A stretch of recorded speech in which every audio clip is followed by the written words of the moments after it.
महाराष्ट्र गृहनिर्माणचं एक महत्त्वाचं विधेयक आज त्या ठिकाणी पारित झालं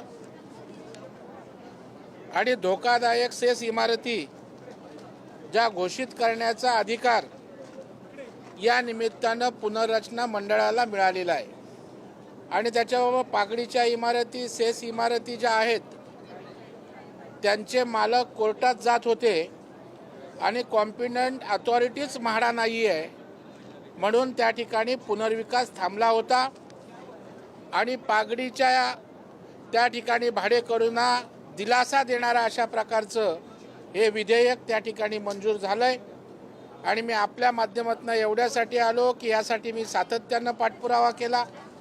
अधिवेशनाच्या पहिल्याच आठवड्यामध्ये गृहनिर्माणवर बोलत असताना या पागडीचा भाडेकरूंचा विषय त्या ठिकाणी मांडला आणि त्याच्यामध्ये या अडचणी कशा आहेत हे सांगितलं आणि आज मी राज्य सरकारला धन्यवाद देतो। राज्याचे मुख्यमंत्री असतील, दोन्ही उपमुख्यमंत्री आणि सरकारला धन्यवाद देतो की आज जो गिरणगाव आहे, छोट्या चाळी आहेत, छोटी घरं आहेत, त्यांना या निमित्तानं मोठा दिलासा या ठिकाणी मिळणार आहे।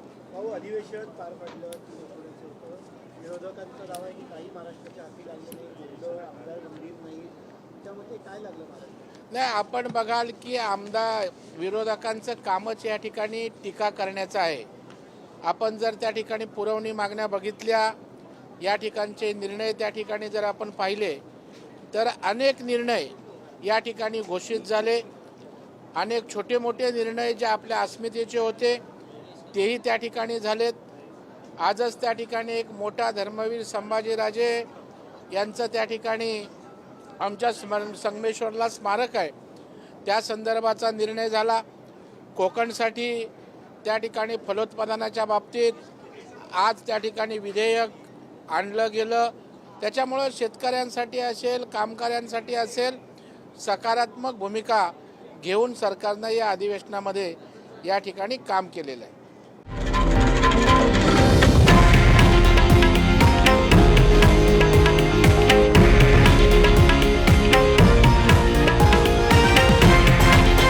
हे आहे देशातील नंबर 1 न्यूज नेटवर्क आणि आपण पाहत आहात TV9 मराठी, एकमेव।